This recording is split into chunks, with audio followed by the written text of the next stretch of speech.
The moment I saw my own face staring back at me from the Stanford acceptance video on my family's laptop, I knew exactly what Victoria had done.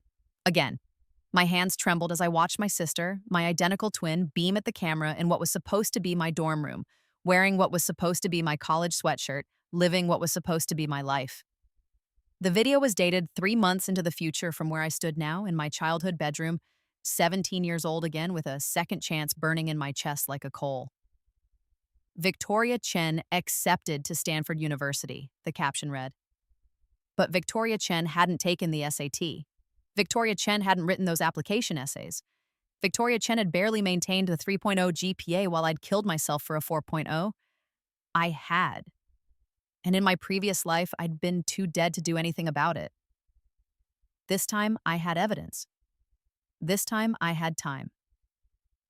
This time, I had something Victoria didn't know about. The memory of watching her steal my entire future, and the knowledge of exactly how it would all unfold if I didn't stop it. I closed the laptop slowly, my pulse hammering in my ears. Through the wall, I could hear Victoria on the phone with her boyfriend, laughing about something. That same careless, confident laugh that had echoed in my mind as I died in a psychiatric ward at 23, diagnosed with a psychotic break after insisting that someone had stolen my identity. No one had believed me. My own parents had signed the commitment papers. But I knew the truth now. I knew it all, and this time, Victoria wasn't going to get away with it. The key sat heavy in my pocket, the key to the safety deposit box I'd opened 3 weeks ago, the moment I'd woken up in my 17-year-old body with 10 years of memories that hadn't happened yet. Inside that box was everything I'd need.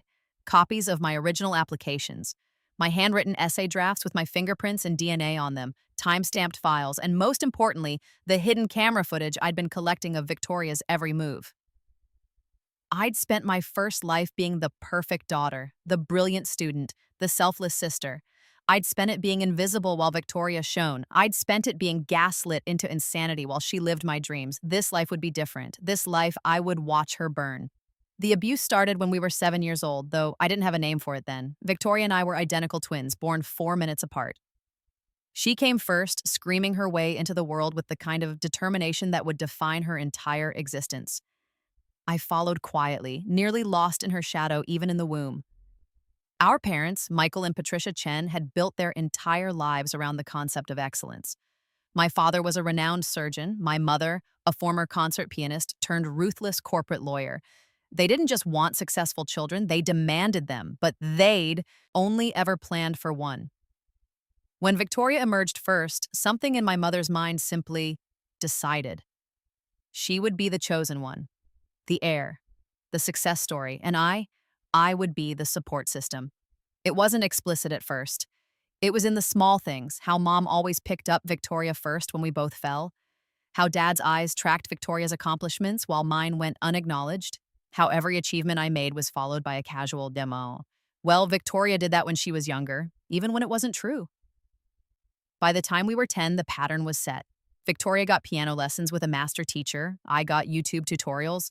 Victoria got a tutor for math. I got told to figure it out myself. Victoria got designer clothes for school photos. I got her hand-me-downs even though we were the same age, same size.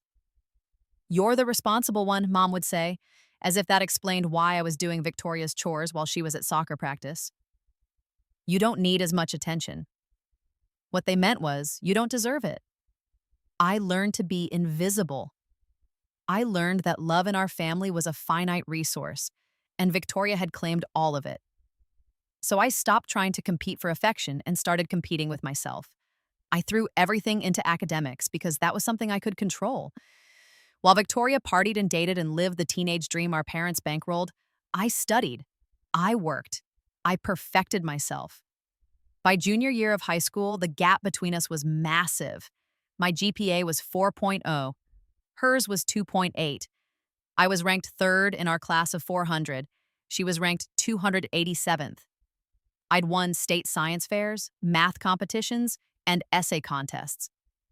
Victoria had won nothing. But Victoria had something I didn't. Our parents' complete devotion. And she intended to use it. I died on March 15th, 3 weeks before college acceptance letters were supposed to arrive. I remember the date because it was the day after I'd submitted my Stanford application. My dream school, the one I'd been working towards since I was 12. I didn't know that Victoria had been planning this for months. It started with small things I'd noticed but dismissed. Victoria suddenly being interested in where I kept my personal documents. Her boyfriend Marcus, who was a computer science major at the local college, spending a lot of time at our house. Victoria asking me detailed questions about my essays, my achievements, my test scores. Just curious, she'd say. I want to know about my brilliant sister. I'd been stupid enough to feel flattered. The night I died, I'd come home from my part-time job at the library to find Victoria in my room, rifling through my desk. When I confronted her, she'd laughed it off. Just looking for a pen, she said. But I'd seen the flash drive in her hand, my flash drive, the one with all my college application materials. We'd fought, screamed at each other. She'd shoved me, I'd shoved back, and then I'd woken up at the bottom of the stairs with my parents standing over me and Victoria crying, saying I'd attacked her, saying I'd gone crazy, saying I'd thrown myself down the stairs in a fit of jealousy. The head injury was severe. I spent 2 weeks in the hospital with a traumatic brain injury, and by the time I recovered enough to think clearly, it was too late. The damage was done. Victoria had used those 2 weeks well. She'd hacked into my email accounts using passwords Marcus had helped her crack. She'd submitted college applications in my name, but with her photo, her signature, her information for the student portal logins. She'd called admissions offices pretending to be me, saying I'd had a family emergency and needed to update my contact information. She'd rerouted all correspondence to a P.O. box she'd opened. By the time I got out of the hospital, disoriented and confused, Victoria had already been accepted to Stanford, Princeton, and Yale, using my credentials, my achievements, my life.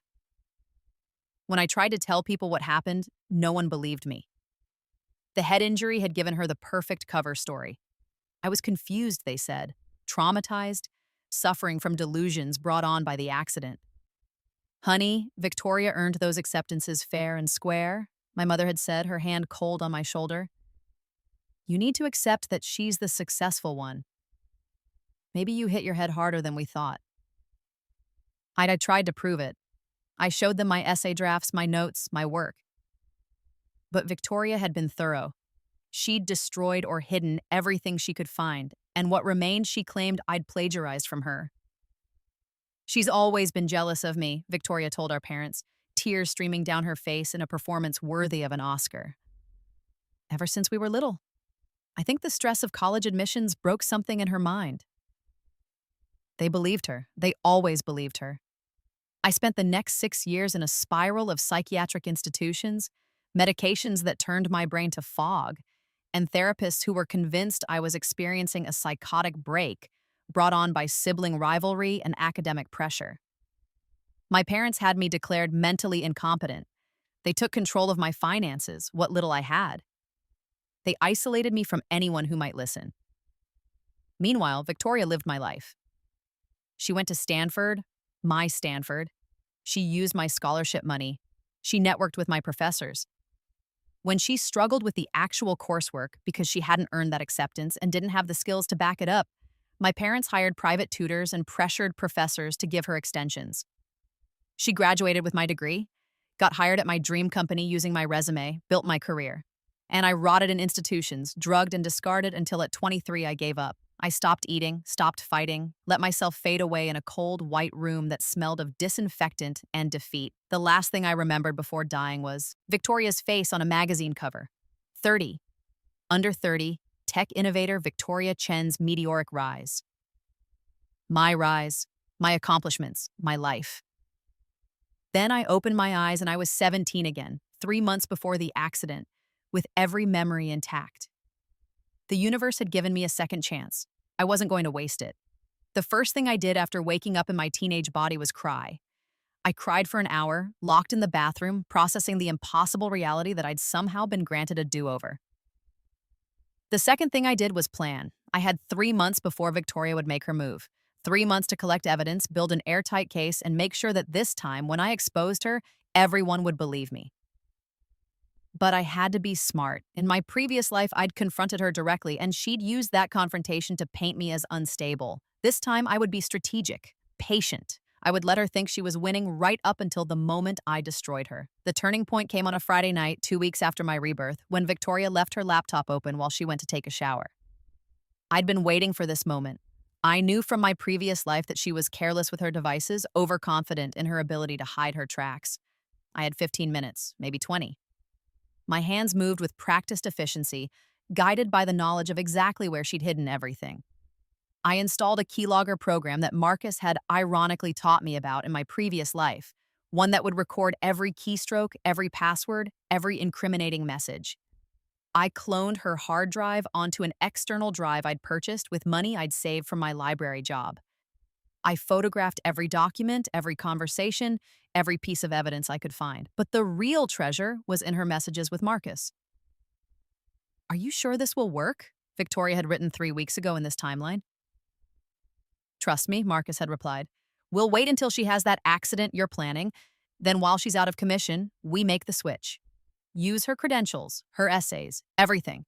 By the time she figures it out, you'll already be enrolled. And if she tries to fight it, well, who's going to believe the girl with the head injury?" There it was, premeditation, conspiracy, proof that they'd planned not just the identity theft, but my accident as well. I took screenshots of everything, backed it up to 3 separate cloud accounts they didn't know about, encrypted it all with passwords that only I knew. Then I kept digging. Victoria had already started her preparation. She'd hacked my email using a phishing link she'd sent me 2 months ago. I'd clicked it in my previous life, never suspecting my own sister. She'd been reading all my college application correspondence. She'd figured out my passwords by watching me type them in. She had copies of all my essays, all my work, all my achievements documented and ready to present as her own. The plan was exactly as I remembered it: stage an accident, incapacitate me, steal my identity while I was recovering, and gaslight me into insanity if I ever tried to fight back.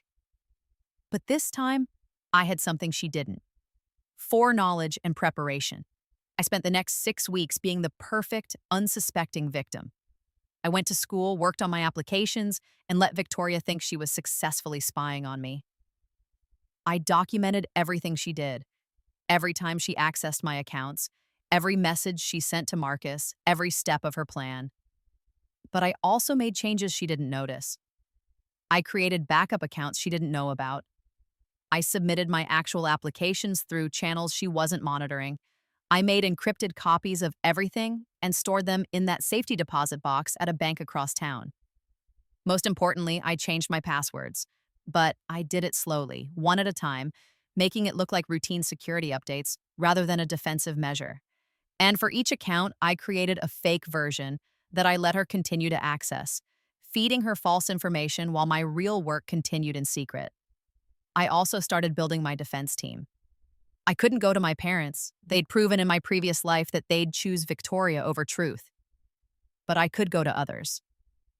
I reached out to Ms. Rodriguez, my guidance counselor, who'd always been kind to me.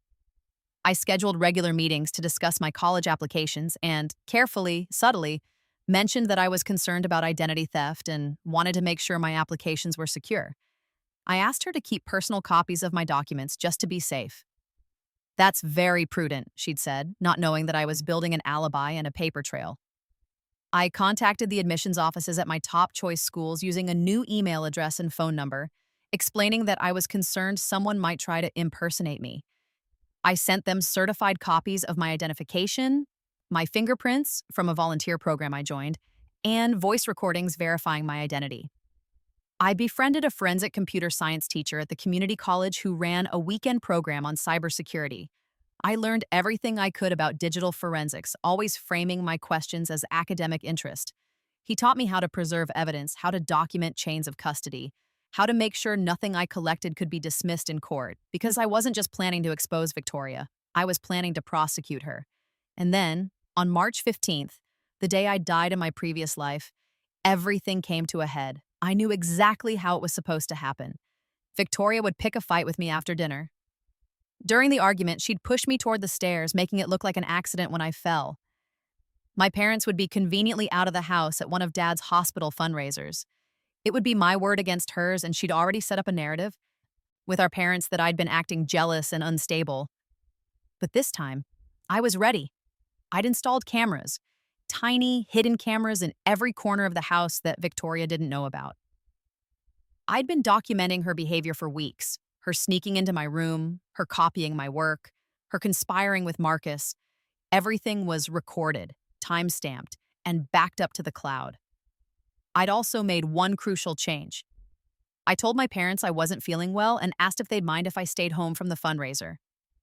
They'd been surprised. I never missed events that might look good on college applications, but they'd agreed. They left at 6 p.m., dressed to the nines, warning Victoria to keep an eye on your sister. Victoria had been furious. Her plan depended on my parents being gone, but she was arrogant enough to think she could improvise. She came to my room at 7:30, exactly as I'd remembered. I was ready, my phone in my pocket with 911 pre-dialed, one tap away from calling for help. "We need to talk," she said, her voice tight with barely controlled rage. "About what?" I asked innocently, even though I knew. "About Stanford. About how you're going to back off and let me have this." In my previous life, I would have been confused, angry, defensive. I would have engaged with her delusion that she deserved what I'd earned. This time, I just looked at her calmly. "Victoria, you haven't even applied to Stanford. You have a 2.8 GPA. What are you talking about?" Her face twisted. "Don't play dumb with me. I know you think you're so much better than me, that you're the smart one, the special one. But Mom and Dad love me more, and I'm going to prove I'm just as good as you." "By stealing my college applications?" The words hung in the air between us. I watched her face cycle through emotions: shock, rage, calculation. She hadn't expected me to know. "You're crazy," she finally said. "Unbashi? I knew the pressure was getting to you, but this is—" "I have proof," I interrupted. "I know about Marcus. I know about the keylogger you installed on my laptop 2 months ago. I know about the phishing email. I know you've been planning to stage an accident and steal my identity. I know everything, Victoria." For the first time in my entire life, I watched my sister's confidence crack. Real fear flickered across her face. "You're lying," she said, but her voice wavered. "Am I? Should we call Marcus right now and ask him about the plan? The one where you push me down the stairs tonight, give me a head injury bad enough that I can't fight back, and then use those 2 weeks while I'm hospitalized to hijack my college acceptances?" Her face went pale. "How did you—" "It doesn't matter how I know," I said, standing up. "What matters is that I have evidence. Lots of evidence. Encrypted, backed up, stored in multiple locations that you can't access. I have screenshots of your messages with Marcus. I have video of you in my room copying my files. I have keystroke logs showing every time you accessed my accounts. I have expert testimonies from teachers who can verify which work is mine and which you plagiarized." I took a step toward her, and for the first time in our lives, Victoria backed away from me. "Here's what's going to happen," I continued, my voice steady and cold. "You're going to confess. You're going to tell Mom and Dad everything, and then we're going to go to the police together, and you're going to face the consequences of identity theft, computer fraud, and conspiracy to commit assault." "You're insane," she shrieked. "No one will believe you. Mom and Dad will never—" "I don't need them to believe me," I said. "I have evidence, real, documented, court-admissible evidence. And if you don't confess willingly, I'll make sure it all becomes public. I'll send it to every college you might want to attend. I'll send it to the police. I'll send it to the media. Your face will be everywhere as the girl who tried to steal her sister's identity. You'll be lucky if fraud charges are all you face." "You wouldn't," she whispered, but I could see in her eyes that she knew I would. "Try me." We stood there in my bedroom, identical faces locked in a battle of wills. In my previous life, this moment had ended with me at the bottom of the stairs. This time, it ended with Victoria's shoulders sagging in defeat. "I can't go to jail," she said, her voice small. "Please, I just wanted them to be proud of me for once, the way they're proud of you." For a split second, I almost felt sorry for her. Almost. Then I remembered the years of abuse, the stolen life, the death in a psychiatric ward. "They were never proud of me," I said quietly. "They just ignored me. And instead of working to earn their pride, you decided to steal mine. That's on you, Victoria." Before she could respond, the doorbell rang. We both froze. "That'll be the police," I said.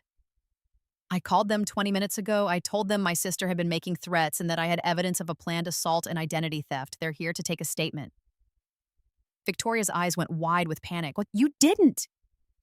I did. And unless you want me to show them everything, including the evidence that you were planning to push me down the stairs tonight, you're going to go down there right now and confess everything.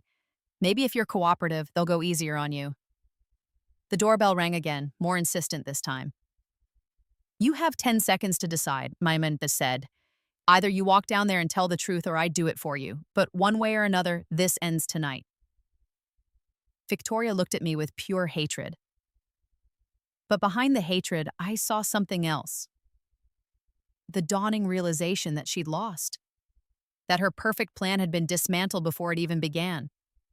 That her invisible, overlooked, underestimated sister had outmaneuvered her completely. I hate you, she whispered.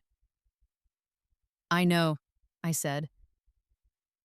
Now move. The next up on us is few hours were a blur of police interviews, evidence presentation, and watching my sister's entire world crumble in real time. I'd called the police before Victoria came to my room, but I hadn't told them everything. I'd reported a potential assault and asked for officers to come take a statement. When they arrived, I invited them in calmly and professionally, then proceeded to present them with the most comprehensively documented case of identity theft and conspiracy they'd probably ever seen. I showed them the camera footage of Victoria in my room, copying files. I showed them the messages between her and Marcus, planning not just the identity theft, but the assault. I showed them the keylogger data, the hacked email accounts, the stolen documents. I showed them my evidence of premeditation going back months. I also showed them the forensic computer analysis I'd commissioned, proving that the files on Victoria's computer were copies of mine, created after my originals. I showed them the testimonies I'd collected from teachers who could verify my work. I showed them the certified documents I'd filed with college admissions offices, establishing my identity beyond any doubt. And then, in front of the officers, I asked Victoria directly, did you plan to steal my identity and use my credentials to gain admission to colleges? She looked at our parents, who had rushed home the moment I'd called them about the police. She looked at Marcus, who'd been brought in for questioning. She looked at me, and then, finally, she broke. Yes, she whispered. Yes, I did. I was going to push her down the stairs. Give her a head injury. Use her confusion to take her identity. I have all her work, all her essays, all her credentials. Marcus helped me hack her accounts. We were going to submit applications in her name, but with my photo, my information. By the time she figured it out, I'd already be enrolled and no one would believe her. The silence in our living room was deafening. My mother's face had gone chalk white. My father looked like he might be sick. The police officers exchanged glances, and one of them started reading Victoria her rights. Victoria Chen, you're under arrest for conspiracy to commit assault, identity theft, computer fraud, and wire fraud. The words faded into the background as I watched my sister, my identical twin, my lifelong tormentor, be led away in handcuffs. She was crying, begging our parents to help her, promising she'd never meant to go through with it. But the evidence didn't lie. And this time, no one could gaslight me into thinking I was crazy. Marcus was arrested as an accomplice 20 minutes later. The charges against him included conspiracy, unauthorized computer access, and fraud. The fact that he'd helped plan everything in writing on devices I'd cloned made the case against him airtight. My parents stood in the wreckage of their living room staring at me like they'd never seen me before. How long have you known? My father asked finally. Long enough to protect myself, I said. Long enough to make sure that this time no one could deny what she'd done. This time? My mother repeated, her voice sharp. What do you mean this time? I looked at her, really looked at her, and saw the same woman who'd signed commitment papers to have me locked away in my previous life. The same woman who'd chosen Victoria over me every single day of our lives. The same woman who, even now, was more concerned with defending her golden child than acknowledging the severity of what that child had tried to do. It doesn't matter, I said. What matters is that Victoria is facing justice. And that for once, I'm not the one being punished for her crimes. My mother's face hardened. You sent your own sister to jail. How could you? How could I? I repeated, incredulous. How could she try to steal my entire life? How could she plan to assault me? How could you two let her get away with abusing me for years? Abusing you? My father sputtered. Victoria never— Yes, she did, I interrupted. You just never noticed because you were too busy worshiping her. Every achievement I earned was dismissed. Every bit of abuse I suffered was ignored. You turned me into a ghost in my own family, and then you're surprised when Victoria thought she could steal my identity and get away with it?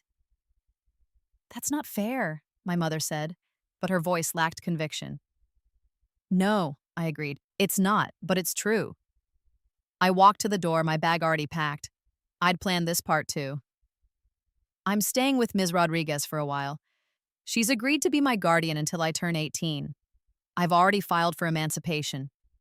You'll get the paperwork next week. You can't just leave, my father said. We're your parents. You were Victoria's parents, I corrected.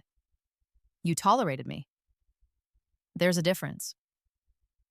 I left them standing there, two people who'd never really seen me, finally forced to confront what their favoritism had created. The trial took 6 months to work its way through the system, but when it finally came, it was everything I'd dreamed of and more. The prosecution had built their case on the mountain of evidence I'd provided. They had the messages, the videos, the forensic analysis. They had expert testimonies about the sophistication of the identity theft scheme. They had Victoria's own confession, recorded by police the night of her arrest. But they also had something I hadn't expected: other victims. It turned out that Victoria's scheme with Marcus wasn't a one-time thing. They'd been running a college admission fraud operation, stealing identities from high-achieving students and selling clean academic profiles to wealthy clients who wanted to game the system. I wasn't even their first target. I was just the most convenient, being Victoria's identical twin. The FBI had gotten involved. Federal charges had been added. What had started as my personal revenge against my sister had exploded into a major criminal investigation that made national news. I watched from the gallery as Victoria was led into the courtroom in an orange jumpsuit, her hair limp, her face bare of makeup, looking nothing like the confident, beautiful girl who'd ruled our household. Marcus sat beside her, their defense attorneys looking grim. The trial lasted 3 weeks. I testified on day 8, walking the jury through everything: the lifetime of abuse and favoritism, the discovery of Victoria's plan, the evidence I'd collected the night of her arrest. I remained calm and factual, letting the evidence speak for itself. Victoria's defense tried to paint me as vindictive, jealous, and unstable. They brought up the fights we'd had as children, the competition between us, the pressure of being twins. They tried to suggest that I'd fabricated evidence, that I'd entrapped her, that I was the real villain. But then the prosecution played the videos: clear, time-stamped, irrefutable footage of Victoria copying my files, reading my messages, planning with Marcus. They showed the jury the hacked accounts, the stolen documents, the conspiracy in writing. And then they played Victoria's confession. Her own words, admitting everything: the planned assault, the identity theft, the years-long scheme with Marcus. The jury deliberated for 4 hours. They found Victoria guilty on all counts: conspiracy to commit assault, identity theft, wire fraud, computer fraud, and conspiracy to defraud multiple educational institutions. Marcus was found guilty as an accomplice and primary conspirator. At sentencing, the judge was harsh. Victoria got 8 years in federal prison, plus restitution payments to all the families whose identities they'd stolen. Marcus got 12 years, being older and the technical architect of the scheme. I watched my sister break down in the courtroom, sobbing and begging for mercy. My parents were there too, crying and devastated, finally forced to see Victoria for what she really was. I felt nothing, or rather, I felt free. The judge asked if I wanted to make a victim impact statement. I stood up, walked to the front of the courtroom, and looked my sister in the eye. Victoria, I said, you spent our entire lives making me feel invisible. You took everything from me: my parents' love, my confidence, my sense of self-worth.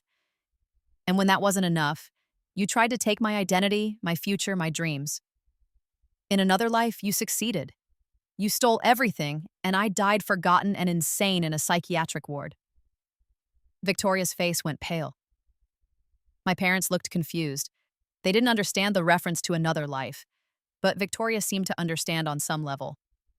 Maybe she could see it in my eyes, the weight of lived experience beyond my years. But in this life, I continued, I had a second chance, and I used it to make sure you'd face justice. Not just for me, but for every other student you and Marcus victimized. You thought I was weak because I was quiet. You thought I was stupid because I was kind. You underestimated me, and that was your biggest mistake. I paused, letting my words sink in. I hope these 8 years give you time to become a better person, to understand the harm you've caused, to learn that you can't steal your way to success. But honestly, I don't care if you change or not, because either way, you can't hurt me anymore. I sat down. The courtroom was silent. Victoria was led away, still crying, and I walked out into the sunlight, ready to start my real life. 2 years later, I stood in my Stanford dorm room, my real Stanford dorm room, earned with my real credentials under my real name, and looked out the window at the campus I'd dreamed about since childhood. I'd gotten in. Not just to Stanford, but to every school I'd applied to. My applications had been backed by the publicity from the trial, yes, but more importantly by the evidence of my achievements, my resilience, and my refusal to be a victim. The case had made national news. Twin exposes sister's identity theft ring, the headlines had read. Teen genius brings down college fraud scheme. I'd done hundreds of interviews speaking about the importance of protecting your digital identity and recognizing abuse within families. I'd become something of a celebrity in academic circles. Universities wanted to study how I'd built my case. Law enforcement wanted to learn my methods for evidence collection.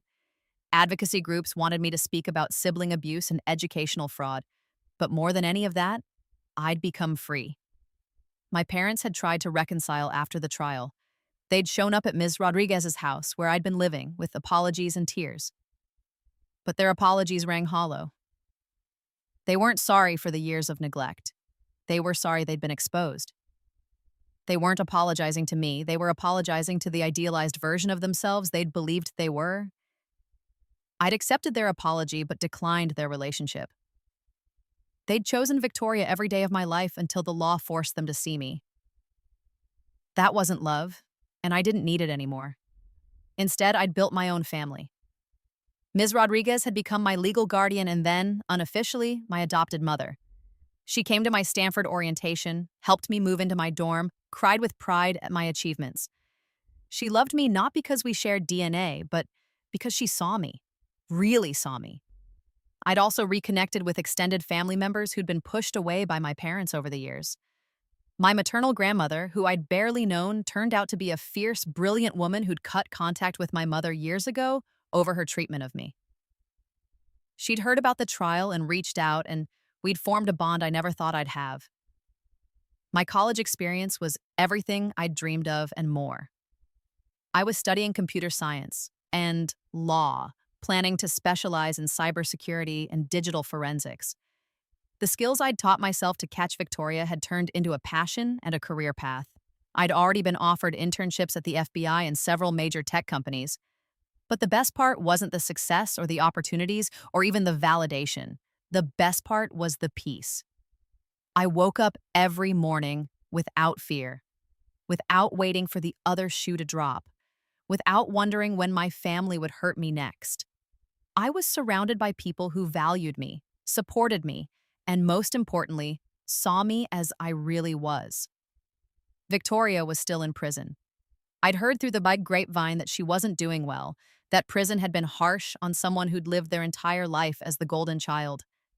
She'd reportedly tried to appeal her sentence multiple times, always claiming she was the real victim, that I'd set her up, that the evidence was fabricated. The appeals were always denied. The evidence was too strong, her confession too damning. Marcus had gotten out on parole after serving 6 years for good behavior. I'd heard he was working at a gas station, unable to find employment in tech with a felony record. He'd tried to contact me once to apologize. I'd blocked his number without reading the full message. I didn't need his apology any more than I'd needed my parents. Some people might say I was cold, unforgiving, that I should have shown mercy to my sister, given her a second chance. But I had died giving people chances in my first life. I'd died forgiving them, trusting them, hoping they'd change. And where had that gotten me? A psychiatric ward and an early grave. This life I chose differently. This life I chose myself. On the 2-year anniversary of Victoria's arrest, I received a letter from her. It was the first communication we'd had since the trial. Part of me wanted to burn it unopened, but curiosity won out. The letter was surprisingly lucid. No more claims of innocence or victimhood. Just a strange, rambling confession about how prison had given her time to think about everything. How she'd finally understood, sitting in a cell, that she'd never really been happy. That stealing my life wouldn't have made her whole because she'd never done the work to build a life of her own. "I was jealous of you," she wrote, "not because you were smarter or more successful, but because you knew who you were. You had substance. I was just a performance, a beautiful shell with nothing inside.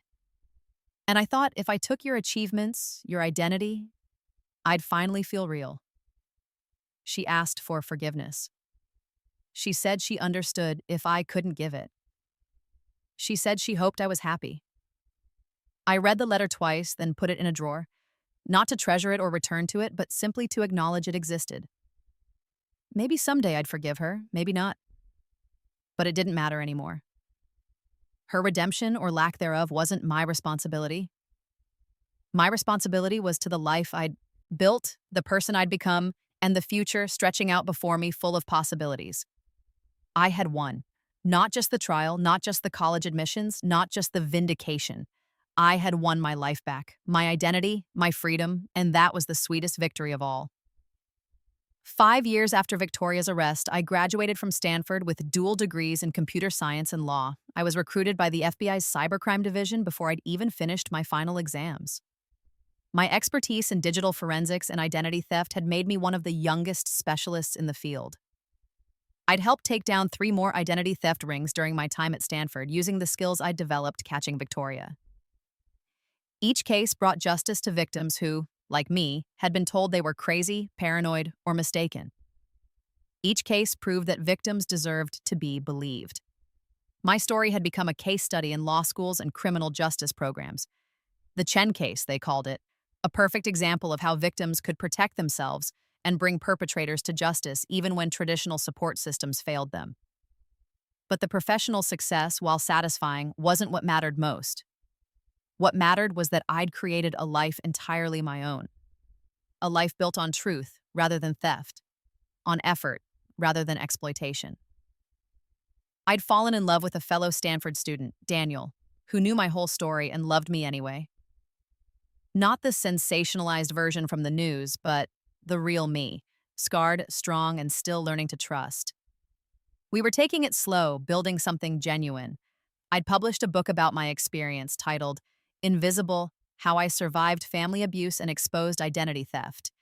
It became a bestseller, particularly among young people dealing with toxic families. The letters I received from readers who saw themselves in my story, who felt validated and empowered, meant more than any award or recognition. Victoria was released from prison after serving 7 years, 1 year shaved off for good behavior. I heard about it through the victim notification system, but felt surprisingly little. She was a stranger to me now, someone who'd once hurt me but no longer had any power over my life. She'd tried to contact me once after her release through a lawyer. She wanted to apologize in person, to make amends, to rebuild our relationship. I declined. Some bridges, once burned, should stay ashes. I had no interest in a relationship with someone who'd tried to erase me. Her redemption was her own journey, and I didn't need to be part of it. My parents had also tried to reconnect over the years, particularly after my book was published, and they saw how much detail I'd included about their favoritism and neglect.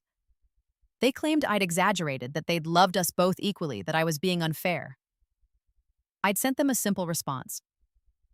If you truly believe that, then you've learned nothing. I wish you well, but I'm not interested in rewriting history to make you comfortable. We hadn't spoken since. Instead, I'd built chosen family.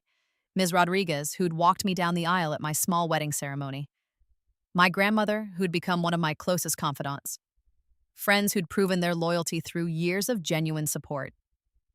Daniel's family, who'd welcomed me without reservation.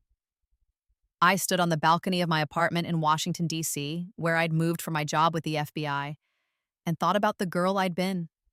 The invisible, underestimated, abused daughter who'd died forgotten and alone. And then I thought about the woman I'd become, seen, respected, powerful in all the ways that mattered. I'd taken the ultimate betrayal, a sister stealing my identity, and turned it into justice, not just for myself, but for countless others. The universe had given me a second chance, and I'd seized it with both hands. I'd fought back, I'd won, and now I was living a life so much better than anything Victoria could have stolen. That was my revenge. Not making her suffer, but making myself happy. That was my victory. Not her destruction, but my rebirth.